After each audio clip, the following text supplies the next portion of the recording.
Fala galera, David hoje, bem-vindo novamente ao curso Maratona Java. Como sempre, um agradecimento, um abraço muito especial para toda essa galera que é animal e tá lá no nosso Discord bombando, porque nessa aula nós vamos falar sobre concorrência. Nós estávamos falando sobre threads, mas o jeito que nós estávamos criando threads aqui, trabalhando com sincronismo, é o jeito mais pedreiro que se tem de trabalhar com threads no Java. O pacote de concorrência que nós vamos começar a trabalhar agora, java.til.concurrent, ele é um pacote que foi criado para adicionar meio que uma camada de abstração, né, e facilitar um pouco a nossa vida quando nós estamos trabalhando com threads. Bom, então a primeira coisa que nós vamos começar aqui a fazer é criar um novo pacote, zzg, alt insert, package, zzg, concorrência.test, tá? E vamos criar uma classe aqui, atomic integer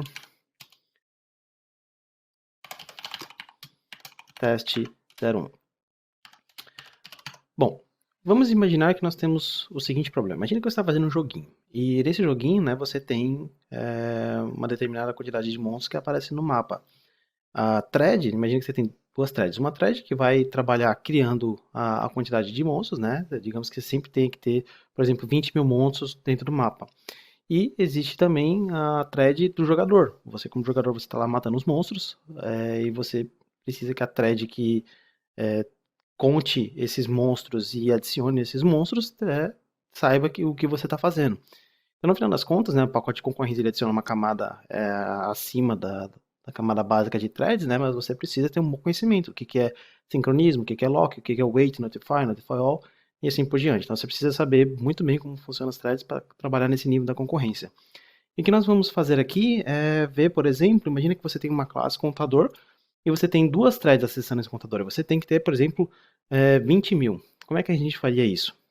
Bom, imagina assim, tem uma classe chamada counter. Vamos fazer do jeito errado. Quer dizer, não do jeito errado, né, mas do jeito que a gente geralmente faz se a gente não tiver que se preocupar com thread. Se você fizer aqui, vou criar um método aqui chamado increment e vou adicionar aqui count plus plus. Então o que eu estou fazendo? Quando eu chamar esse método increment, nós estamos adicionando mais um para essa variável count. Alt insert, getter, e vou criar um getter para essa variável getCount. Legal. Aí aqui no nosso método main, nós temos aqui um counter. Counter, new counter. Beleza? Aí, imagina que nós temos uma thread que vai contar. Temos um rumble, na verdade, que vai fazer essa lógica, que nós queremos ter, por exemplo, 20 mil nesse contador. Então, a gente cria aqui um runnable, onde eu quero ter 20 mil. Então, para i 0 até 10 mil, vou chamar aqui o nosso counter.increment. Legal. Como eu quero ter 20 mil, eu preciso de duas threads trabalhando nesse cara. Vamos criar aqui thread T1, recebe new thread, chamar aqui o nosso R. Ctrl D, thread T2. Legal, aí eu vou chamar T1.start, T2.start, né? Mas aí eu preciso que a minha thread main espere esses dois trabalhos serem finalizados. Por quê? Porque eu quero imprimir aqui o meu counter.getCount. Tá? Então eu vou falar, olha, thread main se junte primeiro ao trabalho de T1 e depois você se junte ao trabalho de T2. T1.join, T2.join e a gente lança a exceção aqui na nossa assinatura no método main. Então legal, vamos ver o que vai acontecer. Quando a gente executa Ctrl Shift F10, você tem um pequeno probleminha. Como você pode ver, a contagem é bem diferente do que nós temos. Por que isso acontece? Essa linha 6, apesar de parecer apenas uma linha de instrução, na verdade, quando você compila o código e isso vai lá, digamos lá para a linguagem de máquina, né? Na verdade você tem mais de uma linha, né? Então, geralmente, né, essa é a parte do processador que vai fazer essa contagem, você não sabe o que o processador está fazendo, né? Ele pode guardar o valor numa variável temporária e depois ele pode verificar se a variável temporária o valor foi alterado, ou então ele só soma diretamente. Então, depende do processador. Né? O que nós podemos fazer aqui é adicionar synchronized. Aí, beleza. Você vai ter os 20.000, né? Mas, como eu falei para vocês, quando você adiciona o sincronismo, né, você acaba perdendo um pouco na performance, porque você só pode ter uma thread acessando aquele método naquele determinado momento, e você está trabalhando com baixo nível, né? Então a gente está trabalhando agora com um pacote de concorrência, o concurrency, e a gente vai adicionar aqui uma variável chamada atomic integer.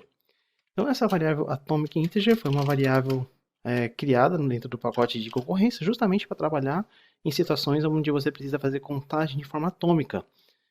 E você não precisa do lock porque ele vai se encarregar, né? Ele utiliza um mecanismo chamado de compare and swap. É uma técnica utilizada para você fazer, né, o design de algoritmos que trabalham em concorrência. E basicamente ele faz uma comparação e troca os valores baseado no se o valor da variável temporária é o valor concreto, o valor correto ou não. Tá? Então isso aí, na verdade, é bem mais complicado do que eu estou explicando aqui. Mas o que você precisa entender como desenvolvedor Java, e pelo menos para você desenvolver seu código, é que essa operação, por exemplo, eu quero contar de forma atômica, ou seja, eu quero ter certeza que esses valores não vão ser alterados. Você pode chamar aqui, você tem get and increment ou increment and get. E basicamente, ou é você fazer mais assim ou assim. Então, na verdade, tanto faz, a gente não está pegando, então eu posso colocar para incrementar e pegar. E eu vou criar um método getter. Então, dessa forma, esse increment and get, ele vai se encarregar, né, no final das contas, de fazer essa chamada, né, como ele vai fazer exatamente, não me importa, estou mostrando aqui para vocês o código por debaixo dos panos, mas ele mesmo vai se comportar do jeito que a gente espera sem utilizar o sincronismo. Então, a gente não precisa sincronizar, porque a forma que esse algoritmo foi desenvolvido, levando em consideração o CAS, né, o Compare and Swap, vai fazer essa contagem de forma correta. Então, eu não vou alterar nada, eu já adicionei aqui no increment, e aqui agora só vou dar um Ctrl D e get atomic integer. Ctrl Shift F10. E aí você pode ver 20.000, Ctrl Shift F10, Ctrl Shift F10, Ctrl Shift F10, Ctrl Shift F10. Ou seja, sempre o valor vai ser 20.000, porque ele está fazendo a operação de forma atômica. Sem a gente precisar dar um lock aqui no nosso método. Bom, então, primeira parte da parte de concorrência, aprendemos sobre Atomic Integer. Nós temos outras, tá? Nós temos Atomic Integer, nós temos Atomic Double, Int Array, Long Array e assim por diante, tá? Não sei quando a gente vai ver, mas pelo menos você já tem uma ideia mais ou menos de como funciona essas variáveis atômicas. Bom, então era isso que eu tinha para falar no áudio de hoje. Vamos continuar na próxima aula com mais concorrência. Vejo vocês lá. Até mais.